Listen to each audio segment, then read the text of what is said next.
नमस्ते साथियों, आपका हमारे आकाशवाणी चैनल में स्वागत है।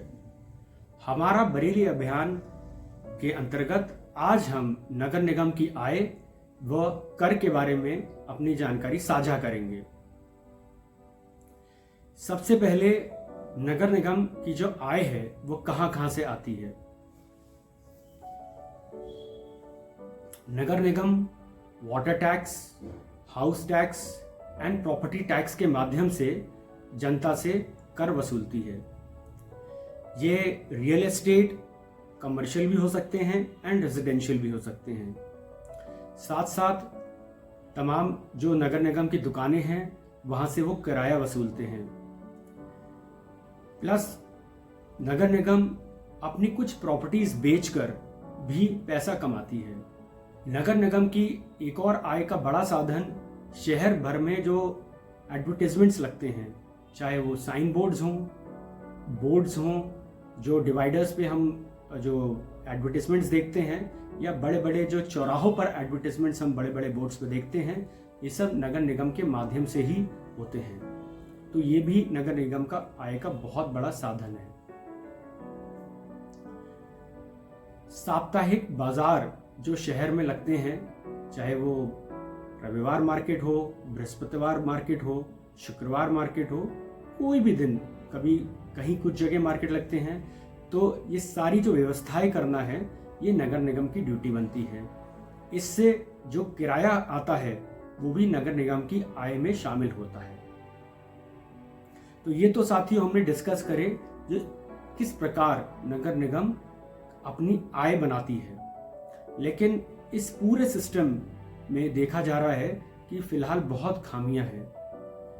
फिलहाल तो ये सीन है कि जो वाटर टैक्स और हाउस टैक्स है उसकी पूरी लिस्ट प्रॉपरली अभी बनी भी नहीं है। जिसे वो रिवाइज्ड लिस्ट बता रहे हैं वो अभी तक पूरे शहर भर की तैयार नहीं हुई है। उन्होंने नया सॉफ्टवेयर डेवलप किया है, उसकी पूरी ऑनलाइन व्यवस्था करी है, लेकिन वो प्रॉपरली अभी एक्टिवेट नहीं हुई है। मैंने ऐसे बहुत से लोग देखे जो अपना water tax and house tax जमा करना चाहते हैं, लेकिन नगर निगम लेने को तैयार नहीं है। वहाँ के ऑफिशियल्स ये कहते हैं कि अभी पूरी रिवाइज लिस्ट तैयार नहीं हुई है। तो ये बहुत बड़ी समस्या है कि लोग पैसा देना चाह रहे हैं, लेकिन नगर निगम के पास प्रॉपर इंफ्रास्ट्रक्चर और सिस्टम नहीं है कि वो कर वसूल पाए। तो ये बहुत बड़ी चिंता का विषय है।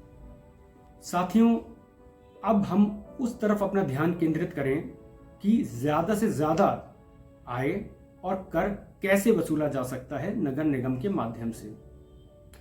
उसके लिए जो सबसे जरूरी चीज है वो है हाउस टैक्स हो, प्रॉपर्टी टैक्स हो या वाटर टैक्स हो, उसमें जो ब्याज है उसको माफ करना। मैंने देखा है कि ऐसे बहुत से केसेस हैं जो दशकों से लोगों ने टैक्स अपने जमा नहीं किए हैं और नगर निगम ब्याज पे ब्याज लगाई जा रही है, जिस वजह से आम नागरिक उस टैक्स को जमा करने की स्थिति में ही नहीं है। ना टैक्स जमा हो रहा है और नगर निगम ब्याज पे ब्याज लगाई जा रही है। तो वो जो अमाउंट है वो बहुत बड़ा हो गया है। अगर हम चाहते हैं कि टैक्स की वसूली हो तो हमें ये जो ब्याज है इसको पूर्ण रूप से खत्म करना पड़ेगा। हम असल ही निकाल लें इस वक्त, यही बहुत बड़ी बात है। अगर हम इस तरह का कोई प्रावधान लाते हैं तो मैं पूरा भरोसा करता हूं जनता पे कि बहुत से लोग आगे आएंगे और अपना टैक्स जमा करेंगे। इसके साथ साथ हमें जो भी हम टैक्स वसूलें बकाया, उसको हमें इंस्टॉलमेंट्स में, किश्तों में देने का भी हमें प्रावधान रखना चाहिए। चाहे वो मासिक हो, चाहे वो तिमाही हो, छमाही हो या सालाना, हमें प्रावधान देने चाहिए। और कोई भी व्यक्ति अगर एक मुश्त उस कर को जमा करना चाहे, बकाया कर को जमा करना चाहे, तो उसे थोड़ी छूट भी हमें देनी चाहिए, जिससे उसको मोटिवेशन मिले कि मैं अगर एक साथ पूरा पैसा जमा कर रहा हूँ, मेरी क्षमता है, तो मुझे उसमें थोड़ी छूट भी मिल रही है। इस तरह का प्रयास भी हमें करना चाहिए। पूरी की पूरी व्यवस्था दोनों तरीके से होनी चाहिए। जो लोग डिपार्टमेंट में आकर कैश जमा करना चाहें उनको उसकी भी व्यवस्था होनी चाहिए, प्लस ऑनलाइन टैक्स जमा करने का एक बहुत ही सॉलिड सिस्टम डेवलप करना चाहिए। ऐसा ना हो कि कोई ऑनलाइन सिस्टम डेवलप हो, पैसा जमा करना चाहे, लेकिन वो बीच बीच में बहुत सी इंटरप्शंस हों। तो हमें बहुत ही सॉलिड और कारगर सॉफ्टवेयर बनवाकर इस सिस्टम को आगे बढ़ाना चाहिए। एक बहुत ही क्रिएटिव और इनोवेटिव आइडिया मैं आपके साथ साझा करना चाहता हूं। मैं उम्मीद करता हूं इस पूरे क्रिएटिव आइडिया को आप सपोर्ट करेंगे। मेरा मानना यह है कि हमारे जो सभासद हैं, इनको भी अगर हम ड्यूटी लगा दें कि आप भी अपने वार्डों से वाटर टैक्स, हाउस टैक्स या प्रॉपर्टी टैक्स वसूल कर सकते हैं, या आपके पास आकर भी आपके वार्ड्स के लोग टैक्स जमा कर सकते हैं।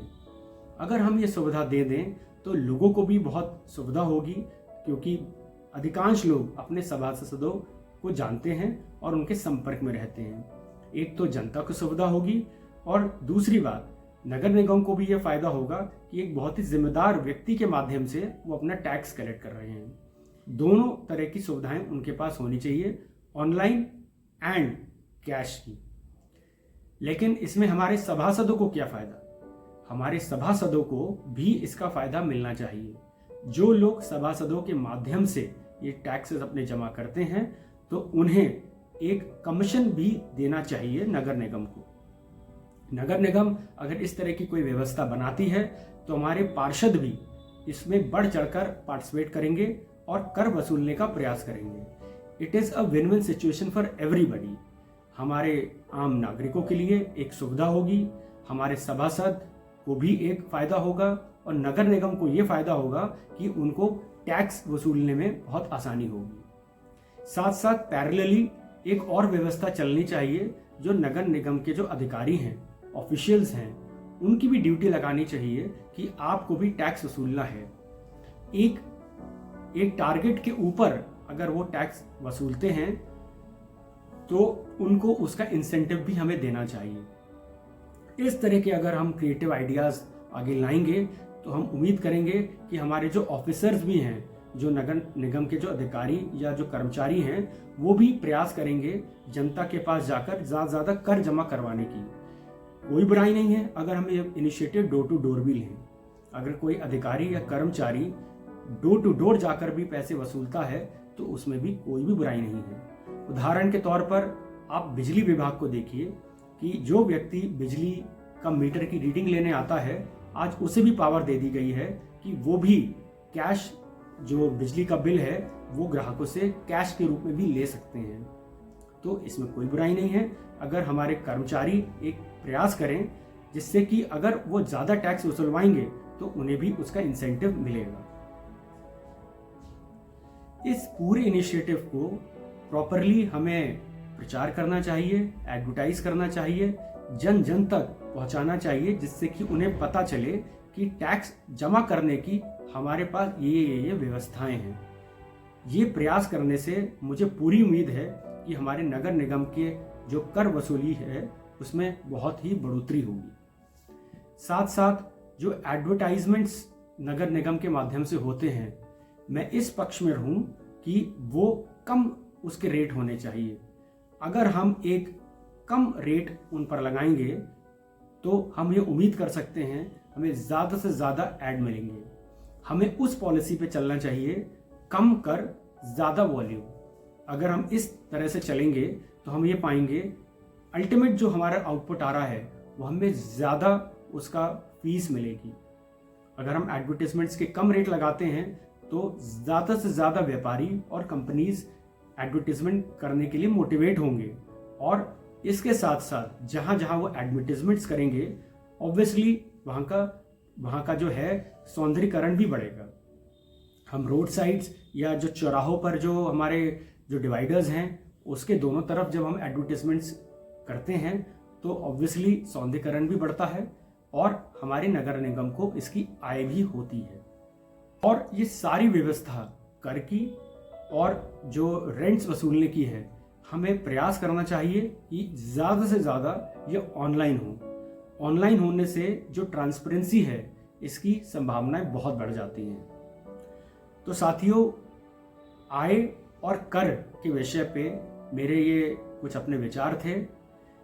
मैं चाहूँगा कि आप भी इस विषय पे अपनी जानकारी हमसे साझा करें। कैसे ये पूरी प्रणाली बेहतर हो सकती है, इस पर आप अपने विचार दें और हमारे ये विचार नगर निगम तक जाएं। और इस तरह से अगर वो अपनी कार्यशैली बनाते हैं तो मुझे पूरी उम्मीद है कि आने वाले समय में नगर निगम की आय में बहुत बढ़ोतरी होगी। इसी उम्मीद के साथ मैं आज का अपना वीडियो समाप्त करता हूँ। बहुत बहुत धन्यवाद।